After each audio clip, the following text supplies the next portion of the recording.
میں نے خود جا کے جنوبی پنجاب کا وہ علاقہ وزٹ کیا جہاں سیلاب آیا ہے۔ ایک تو اس درد کی شدت کو محسوس کرنے کی ضرورت ہے کہ وہ درد کس طرح کا ہے۔ میں دیہات میں دیکھتا تھا کہ اگر کسی گھر کی دیوار گر جاتی تھی نا کبھی، تو وہاں 2-4 دن مستری لگتا تھا۔ ایک دیوار گر گئی تو پردہ ڈال کے سامنے تو گھر کے اندر کام کاج کرانے کے لیے مستریوں کو لگایا جاتا تھا۔ تو ایک بہت بڑی آزمائش ہوتی تھی، گھر میں بیٹیاں ہیں، بچیاں ہیں۔ صحیح بتانا، جس گھر کی ساری دیواریں گر جائیں، وہ کچے میرے مکان کی دیوار کیا گری، لوگوں نے میرے صحن میں رستے ہی بنا لیے۔ عزیز دوستو، کرب کی اس شدت کو محسوس کریں۔ دیکھیں پنکھے چل رہے ہیں، اچھا ماحول ہے، یہاں بیٹھ کے تبصرہ کرنا کوئی مشکل کام نہیں، لیکن اس درد کی شدت کو محسوس کرنا کہ جب اچانک چھت ہٹ جائے، اچانک چھت ہٹ جائے اور بیٹیوں کا ساتھ ہو اور چھوٹے بچوں کا ساتھ ہو اور بوڑھے اور بیمار ماں باپ کا ساتھ ہو، تو پھر شالا پردیسی کوئی بھی نہ تھی۔ ایک کک جنہ تو پارے تو تاڑی مار اڈانا، باہو اسی تے اگے ہی اڈن ہارے۔ پھر اس درد کو فقط وہ شخص محسوس کر سکتا ہے جو کبھی اس رنگ سے گزرا ہو۔ کرائے کے مکان چھوڑنے پڑ جائے نا تو عورتیں روتی ہیں کہ میں یہاں 10 سال رہی ہوں، کیسے چھوڑ کے جاؤں، کرائے کا مکان ہے۔ اور جن لوگوں کو اپنے گھر چھوڑنے پڑ جائیں، میں وہاں جانے والے لوگوں کی جو آزمائشیں لوگوں کو آ رہی ہیں اس سے بھی آگاہ ہوں، لیکن ان لوگوں کی شدت کو بھی تو آپ محسوس کریں نا کہ وہ کس حال میں۔ اس لیے ہمارے اندر بہت زیادہ خیر خواہی ہونی چاہیے، بہت زیادہ جذبات ہونے چاہیے۔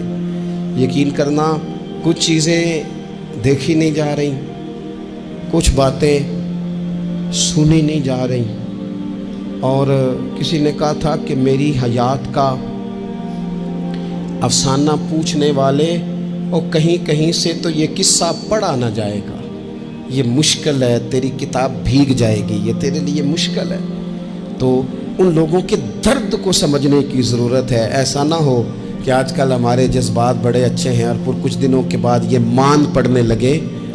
ہم لوگوں نے کوشش کرنی ہے۔ میں ان کا درد بھی آپ کے سامنے رکھ رہا ہوں، اور میرا سینہ خوشی سے اس لیے بھی چوڑا ہے، میرے سنگی کافی دن جنوبی پنجاب میں رہے، کل پرسوں سے پھر انشاءاللہ دوبارہ ہمارا وہاں بھی ایک قافلہ رہا۔ میرے کچھ سنگیوں نے ڈیرہ اسماعیل خان میں بھی جا کے کچھ اپنی خدمات پیش کرنے کی کوشش کی۔ بعض جگہوں پہ ہم اپنے کارکن نہیں بھجوا سکے، لیکن اپنی ہمت کے مطابق ہم نے بعض لوگوں کے ذمے لگا کے اپنی خدمات اور اپنا حصہ وہاں روانہ کیا۔ سینہ اس لیے چوڑا ہے کہ غریب سے لے کر امیر تک، عالم سے لے کر تاجر تک، صوفی سے لے کر درویش تک، عام نوجوانوں سے لے کر بڑی عمر کے بزرگوں تک، آؤ دنیا والوں میرے ملک کی یہ والی تصویر بھی دیکھو۔ تم نے انہیں لڑتے دیکھا اور دنیا کو دکھایا، تم نے ان کو پارلیمنٹ میں جھگڑتے دیکھا اور دنیا کو دکھایا، یہ والا منظر بھی دیکھو کہ صبح سے شام تک لوگوں نے سڑکوں پر بیٹھ کر اپنے بھائیوں کے لیے راشن جمع کیا، اور گھروں میں عورتوں نے ذمے لگائے، لے جاؤ، یہ لے جاؤ، یہ لے جاؤ۔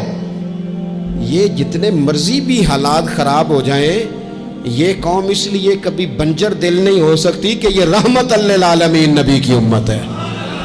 اس کے سینوں سے درد چھینا نہیں جا سکتا۔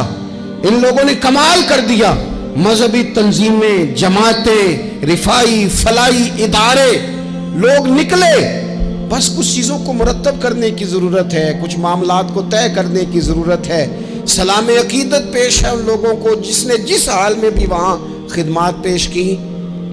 بس ایک اپیل ہے کہ چلو کبھی ہم سر چھوڑ کے بیٹھ جائیں، بڑے تھوڑے آگے بڑھیں، سر جوڑیں، کس چیز کی کہاں حاجت ہے۔ یہ تو کئی شہر دوبارہ سے آباد کرنے ہیں، یہ تو کئی بستیاں پھر سے آباد ہونی ہیں، ان کے لیے تو ایک لمبی منصوبہ بندی کی ضرورت ہے۔ ہمیں بیٹھنا نہیں ہے، آگے بڑھنا اور آگے بڑھنا ہے۔ وقت فرصت ہے کہاں، کام ابھی باقی ہے، ہمتیں ایک دوسرے کو دلاتے رہنا ہے، آگے بڑھنا ہے۔